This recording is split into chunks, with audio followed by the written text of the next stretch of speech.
안녕하세요. 윤선박센장TV 윤서입니다. 여러분 앞에서 보셨듯이 어떤 분은 광고가 이제 또 나오는 부분이 있을 거고 어떤 분은 없을 텐데, 드디어 2020년 3월 7일부로 해가지고 드디어 저에게도 광고가 시작됐습니다. 열심히 하면, 자기 일에 대해서 열심히 하면 뭔가 수익이 같이 발생할 수 있다는 것들을 제 스스로가 먼저 보여주고, 또 농가들에게 뭐 수익이 그게 많고 적음의 문제가 아니라 그것도 하나의 동기부여가 되지 않을까라는 생각에서 열심히 했었는데, 구독자 1000명 4000시간이 달성해서 이제 드디어 광고가 저에게도 이제 하나씩 붙기 시작했습니다. 여러분들 많이 봐주시고요. 그리고 광고가 끝까지 봐야지만이 또 이렇게 저에게 또 일의 보람도 더 느끼게 할 수 있는 것이 생긴다고 합니다. 자, 오늘은 여러분과 같이 불안 소비의 시대, 불안 소비, 점점 불안해지고 있죠. 굉장히 여러 질병 문제뿐만 아니라 식품의 불안 문제, 제가 수업 시간에 여쭤봤습니다. 과거에 비해서 소비자들이 농산물의 식품을 드실 때 과거에 비해서 불안하다는 사람들이 더 많아질까요? 줄어질까요? 과거에 비해서 더 많아지고 있을까요? 줄어지고 있을까요? 질문했을 때 대부분의 답변이 뭐였냐면, 박사님 많아져요. 과거에 비해 많아지고 있어요. 이런 불안 소비의 시대, 이런 불안 소비의 시대에 상품의 가치를 알리는 방법에 대해서 오늘 강의하겠는데, 그 강의의 내용은 우리 경제학에서, 제가 경제학 박사이기 때문에 경제학에서 말하는 정보의 비대칭성이라는 말이 있습니다. 그걸 근거로 해서 제가 오늘 여러분에게 영상 강의로 어떻게 상품의 가치를 올릴 것이냐에 대해서 이야기하도록 하겠습니다. 자, 이 표를 한번 볼까요? 이 그림을 볼까요? 자, 생산자는 안전한 걸 만들고 있어요. 그런데 소비자는 불안하다고 합니다. 생산자는 좋은 품질의 상품을 만들고 있어요. 그런데 소비자는 잘 몰라요, 그걸. 그러니까 정보가 같아야 되는데 지금 어때요? 이건 안전하고 이건 불안하고, 품질이 좋은데 이건 불안하다고, 안 좋다고, 잘 모르고. 그래서 어떻게 하면 품질을 그리고 안전성을 잘 알릴 것인가, 그 문제에 대해서 오늘 정보의 비대칭성을 어떻게 해결할 것인가에 대해서 이야기하도록 하겠습니다. 굉장히 농업의 중요한 문제예요. 자, 농업의 비대칭성의 가장 전형적인 것은 뭐냐 그러면, 우리가 외국산 고춧가루 한번 볼게요. 우리가 또 지역의 브랜드를 사용하고 있는 순창 고추장, 여러분 마트에 한번 가보세요. 근데 지역의 브랜드를 사용하고 있는 뒤에 보면 어떻게 나와 있어요? 뒤에 바로 중국산 고춧가루. 그러니까 정보를 숨기고 있다는 거죠. 그러니까 우리가 겉으로 보기에는 뭐인 거예요? 순창이라는 브랜드를 가면 우리 국내산일 거라고 생각을 하지만, 안에 들어가 보면, 그러니까 그것 자체가 뭐 틀렸다는 건 아니에요. 왜? 광고의 법이라든지 그런 거에서 문제가 되지 않고 있기 때문에. 하지만 뭔가 안에 숨겨진 정보가 있다는 거죠.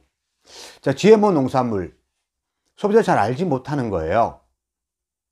그래서 그냥 먹고 있는 거고, 농약 사용에 대한 거, 그리고 정말 또 더 불안의 문제도 있지만, 또 농업의 진정성 있게 농산물을 만들었어요. 정말 좋은 품질, 뭔가 노력해가지고 만들었는데 소비자는 그 가치를 인정해주지 않는 거예요. 왜 그럴까요? 이 문제잖아요. 지금 두 가지. 자, 그래서 또 이상한 언론 노출들, TV에서 어떤 옛날에 그런 일이 있었죠. 녹차밭에서 농약을 뿌리고 있던 농약병이 좀 몇 개 있던 그 정보 하나 때문에 대부분의 또 녹차하는 농가들이 피해를 보는 사례들. 언론에 의해서 그냥 일부 정보만 가지고 보여줬을 때 소비자들이 그걸 전체로 믿는, 그러니까 정보가 좀 다른 것 때문에 발생하는 거죠. 자, 보겠습니다. 아까 보였듯이 안전한 걸 만드는 소비자는 불안하다 그래요. 자, 왜 불안하다 그럴까요? 왜 불안하다는 말을 더 많이 하고 있을까요? 정말 농업계에서는 제가 그동안 많이 만나보고 현장을 다녀보다 보니까 정말 안전한 걸 만들기 위해서 노력하고 있어요. GAP라는 인증도 받게 되고, 친환경 법도 만들고, 그 다음에 또 식품 농약 규제, 하면서 이런 농약만 써야 됩니다 라고 또 규제하고 있고, 그걸 사용하지 않으면 또 유통 과정에서 다 폐기시키는 문제까지 만들고 있고, 그러면서 또 친환경 미생물 재질을 만든다든지, 또 어떻게 하면 더 안전한 농산을 만들 것인가에 과학적으로 기술 개발하고 또 보급하고 하면서 정말 좋은 품질의 농산물을 만들고 있거든요. 물론 자기가 생각하는 신념이나 가치 기준에 따라서 약간 다를 수 있어요. 어떤 분들은 관행농법에 대한 것을 신뢰를 좀 많이 안 한다든지, 어떤 분들은 친환 유기농에 대한 이야기가 있을 수 있고, 하지만 여러 가지가 있지만 결론적으로 우리 농산물의 지금 품질은 더 좋아졌다고 인정을 하거든요. 그런데 왜 문제가 발생할까요? 자, 이 식품의 불안 사회가 되고 있는 가장 큰 문제, 세 가지 때문에 했습니다. 세 가지. 왜 불안하다 그러느냐? 첫 번째 이유는 바로 정보의 속도가 빨라서 그래요. 가장 큰 이유입니다. 과거에 옛날에 한양에서 먹을 걸 사고가 터졌어요. 그래서 이건 먹으면 안 돼요 그러면서 전국을 알려야 돼요. 그럼 말 타고 방 붙이고 또 팝을 띄고 여러 가지 하겠죠. 전국을 알려주는데 얼마나 걸렸나요? 시간이 좀 걸렸겠죠. 그런데 지금 서울에서 먹을 걸 사고 터졌다, 전국을 알려야 된다, 얼마면 되나요? 일단은 그러니까 정보를 보고 안 보고의 문제가 아니라 알리는 수단들이 발전해서 지금은 어때요? 어떤 분들은 순식간이라고 이야기를 해요. 다 알릴 수 있다고. 유튜브를 통해서, 방송을 통해서, SNS 통해서 이제 알려지잖아요. 그러니까 속도가 빨라진 거예요. 자, 첫 번째. 두 번째는 뭐냐면 바로 정보의 양이 많아져서 그래요. 속도가 빨라지고 정보의 양이 많은 거예요. 아, 무슨 문제가 있다, 식품에 무슨 문제가 있다, 어떤 게 안 좋은 게 있다 하는 정보의 양이 요소에서해. 그러니까 우리가 지금 1인 방송이잖아요. 지금 저도 혼자 방송을 할 수 있는 시대가 된 거잖아요. 1인 방송.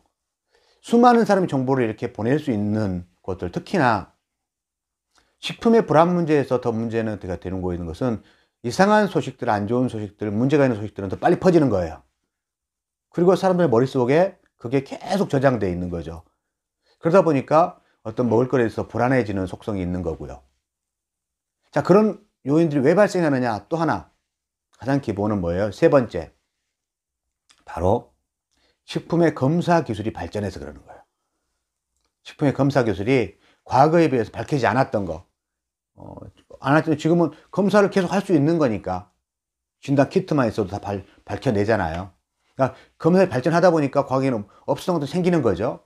이러한 현상들, 그러면서 지구온난화라든지 또 여러 가지 환경적인 문제가 많이 발생하게 되고, 그런 환경적인 문제들 발생하다 보니까 점점 불안한 요인들이 많아지고 있는 거죠. 검사에 발전하고 그걸 밝혀낼 수 있고, 그리고 그걸 빨리 전달할 수 있고, 속도가 빨라지고 있고, 그게 양이 많아진다면 소비자는 불안해질 수밖에 없다. 자, 그럼 어떻게 할까요? 이것을 어떻게 해결할까요? 식품의 불안 문제, 바로 해결 방법. 어떻게 하면 해결할 수 있는가? 가치를 높일 수 있는가?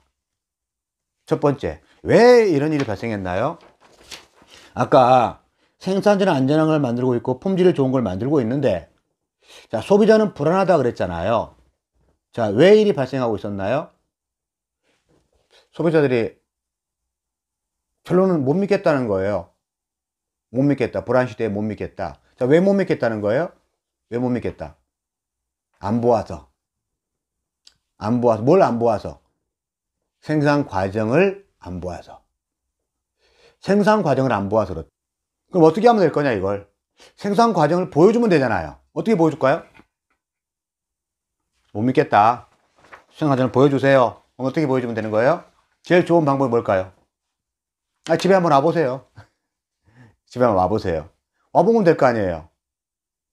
그 와보면 것이 바로 뭐예요? 체험이죠. 직접 만나는 방법이잖아요. 직접 만나서.